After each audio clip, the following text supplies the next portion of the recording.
Saudara-saudari yang terkasih, jumpa lagi dalam Pelita Hati hari ini, Jumat tanggal 14 Mei 2021, Pesta Santo Matias Rasul.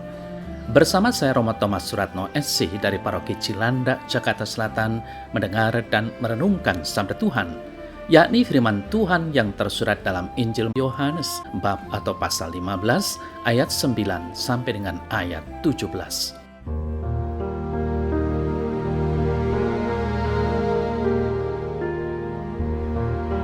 Dalam amanat perpisahannya, Yesus berkata kepada para murid-Nya, "Seperti Bapa telah mengasihi aku, demikianlah juga aku telah mengasihi kamu. Tinggallah di dalam kasih-Ku itu. Jikalau kamu menuruti perintah-Ku, kamu akan tinggal di dalam kasih-Ku, seperti aku menuruti perintah Bapa-Ku dan tinggal dalam kasih-Nya. Semuanya itu kukatakan kepadamu supaya sukacitaku ada di dalam kamu dan sukacitamu menjadi penuh. Inilah perintahku, yaitu supaya kamu saling mengasihi, seperti aku telah mengasihi kamu. Tidak ada kasih yang lebih besar daripada kasih seorang yang memberikan nyawanya untuk sahabat-sahabatnya. Kamu adalah sahabatku jikalau kamu berbuat apa yang kuperintahkan kepadamu. Aku tidak menyebut kamu lagi hamba, sebab hamba tidak tahu apa yang diperbuat oleh tuannya. Tetapi aku menyebut kamu sahabat, karena aku telah memberitahukan kepada kamu segala sesuatu yang telah kudengar dari Bapa-Ku. Bukan kamu yang memilih aku, tetapi akulah yang memilih kamu. Dan aku telah menetapkan kamu supaya kamu pergi dan menghasilkan buah, dan buahmu itu tetap, supaya apa yang kamu minta kepada Bapa dalam namaku diberikannya kepadamu. Inilah perintahku kepadamu, kasihilah seorang akan yang lain."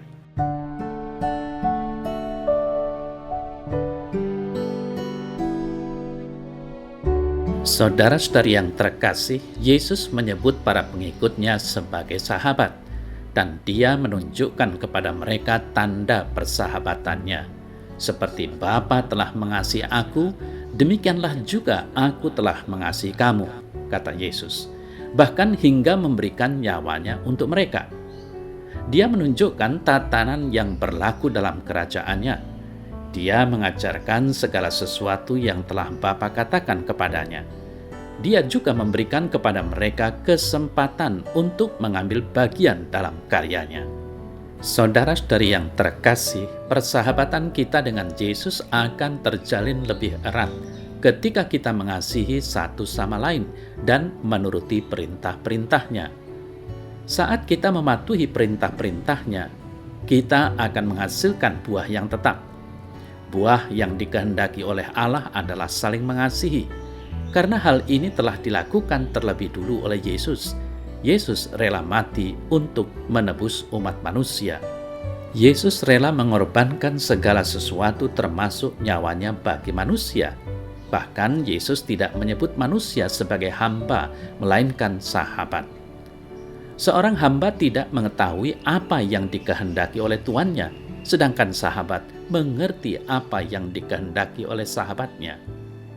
Saudara-saudari yang terkasih, hari ini gereja merayakan pesta Santo Matias, yakni rasul yang dipilih untuk menggantikan Yudas.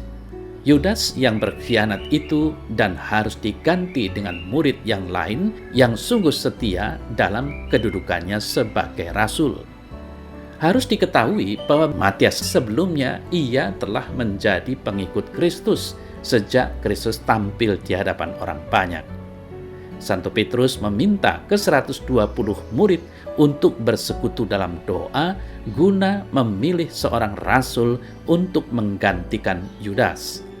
Hal ini amatlah penting karena calon yang terpilih nantinya akan menduduki jabatan uskup, sama seperti para rasul lainnya. Petrus mengatakan bahwa calon haruslah orang yang senantiasa bersama Yesus sejak dari pembaptisannya di Sungai Yordan hingga kebangkitannya. Saudara-saudari yang terkasih, dalam kisah para rasul dikisahkan bahwa para murid mengusulkan dua nama, yang satu Matias dan yang lain Yusuf, yang disebut juga Barsabas atau Justus.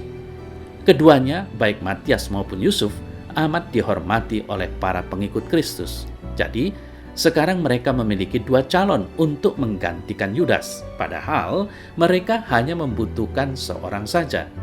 Jika demikian, apa yang harus dilakukan? Sederhana. Mereka berdoa dan membuang undi. Matiaslah yang terpilih. Saudara-saudari yang terkasih, Santo Matias adalah seorang rasul yang amat baik. Ia mewartakan kabar gembira di wilayah Yudea. Kemudian ia melanjutkan perjalanannya ke Kapadokia, sekarang Turki. Banyak orang mendengarkan Matias. Mereka percaya akan pesannya yang mengagumkan. Tentu, para musuh Kristus amat geram melihat orang banyak mendengarkan Matias.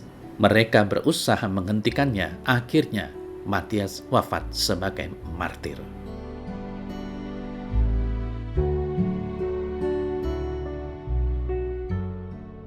Dalam nama Bapa dan Putra dan Roh Kudus. Amin. Ya Tuhan Allah, aku bersyukur atas Santo Matias yang telah Kau utus untuk menjadi rasul-Mu.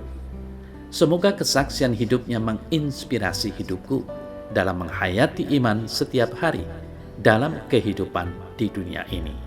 Amin. Dalam nama Bapa dan Putra dan Roh Kudus. Amin.